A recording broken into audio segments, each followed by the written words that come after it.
গতকাল আমি লক্ষ্য করেছি জনাব তারেক রহমান উনি একটি বক্তব্য দিয়েছেন।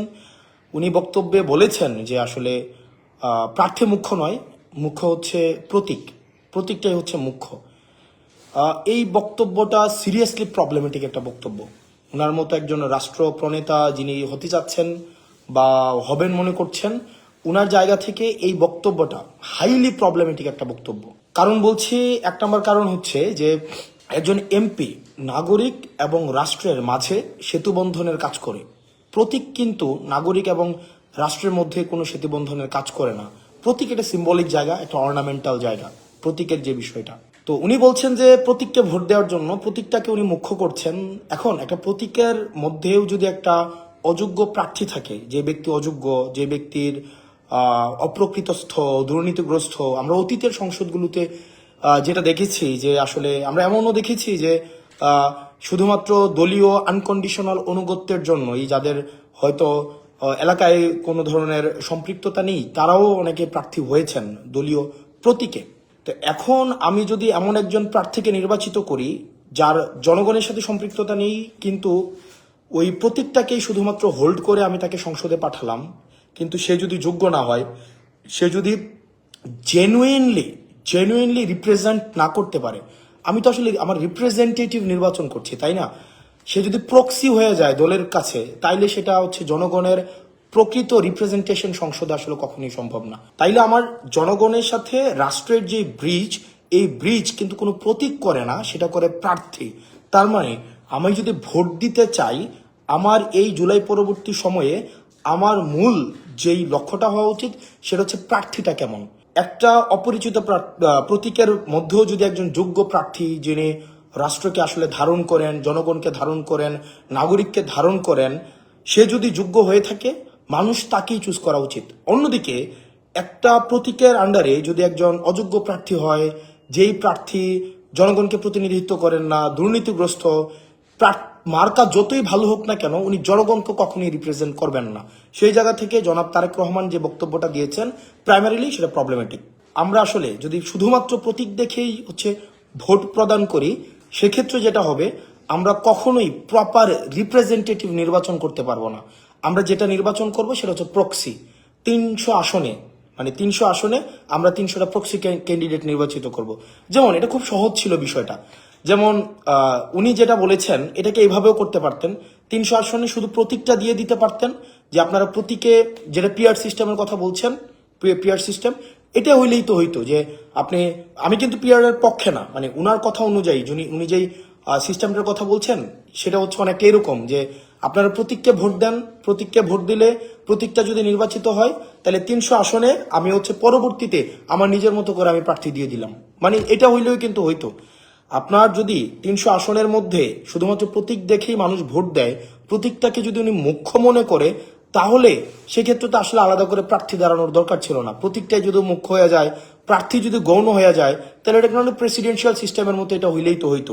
তাহলে আলাদা করে আসলে আমি কোনো রিপ্রেজেন্টেটিভ নির্বাচন করছি না, আমি আসলে কিছু প্রক্সি, আমার কিছু দলীয় স্পোক্স পার্সন নির্বাচন করছি, যারা আমার পার্টির প্রতি আনকন্ডিশনাল এলিজিয়েন্স দেখাবে। আমরা কিন্তু চেয়েছিলাম একটা রাষ্ট্রের হাইকমান্ডকেও, একটা দলের হাইকমান্ডকেও যেন হচ্ছে কি প্রশ্নের আওতায় নিয়ে আসা যায়।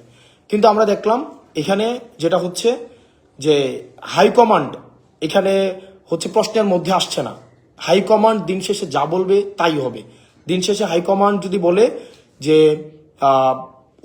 এই প্রতীকের আন্ডারে একজন অদক্ষ বা দক্ষ কাউকে নির্বাচন করেন, তাকেই নির্বাচন করবেন।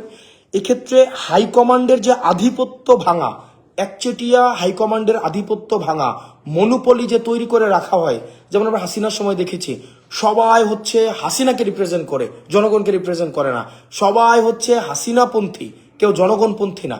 এখন আবার আমরা একটা স্ট্রাকচারের দিকে যেন না যাই, আমরা এই জায়গাটাও গুরুত্ব দিতে হবে।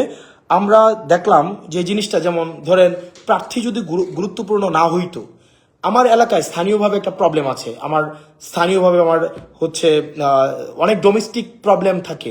প্রার্থী যদি মুখ্য না হয়, এই প্রবলেমটা সংসদে কে গিয়ে বলবে?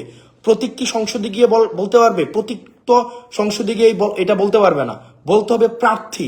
প্রার্থী ভয়েস আকারে সংসদে গিয়ে তার জনগণকে রিপ্রেজেন্ট করতে হবে। কিন্তু আনফর্চুনেটলি আমরা দেখলাম সেখানে প্রতীকে ফোকাস দেওয়ার মধ্য দিয়ে প্রার্থীর যে এজেন্সি, সেই এজেন্সিটাকে আসলে নাই করে দেওয়া হচ্ছে, যেটা সিরিয়াসলি প্রবলেমেটিক। এবং দিন শেষে আমি যদি ফোন দেই, প্রতীক কিন্তু আমার ফোন রিসিভ করবে না।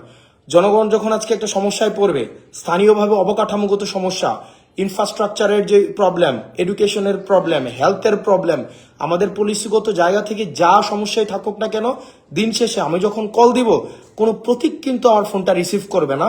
ফোনটা রিসিভ কিন্তু আমার প্রার্থীকেই করতে হবে, প্রার্থীকেই এসেই কিন্তু সমস্যার সমাধান করতে হবে।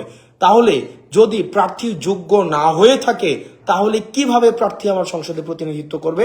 এই ব্যাপারটা আসলে প্রবলেমেটিক। দিন শেষে আমরা চেয়েছিলাম সংসদে 70 অনুচ্ছেদের মানে সংস্কার ঘটুক, অর্থাৎ দলের প্রতি যে একটা আনকন্ডিশনাল একটা সমর্থন থাকে, দলের প্রতি দল যে সিদ্ধান্ত নেয়, সেই সিদ্ধান্তে আমরা কখনোই দেখা যায় দলীয় যারা আছে তারা কখনোই বিরোধিতা জানাতে পারে না। তো তারেক রহমান আজকে যে বক্তব্যটা দিয়েছেন, গতকাল যে বক্তব্যটা দিয়েছেন যে প্রতীকী মুখ্য, প্রার্থী মুখ্য না, এটার মধ্য দিয়ে এটাই স্পষ্ট হয় যে উনি 70 অনুচ্ছেদ থেকে আসলে বের হইতে চান না। অর্থাৎ উনার যেই এমপিরা নির্বাচিত হবে, উনার আন্ডারে যে এমপিরা নির্বাচিত হবে, আনকন্ডিশনালি উনাকে সাপোর্ট করবেন।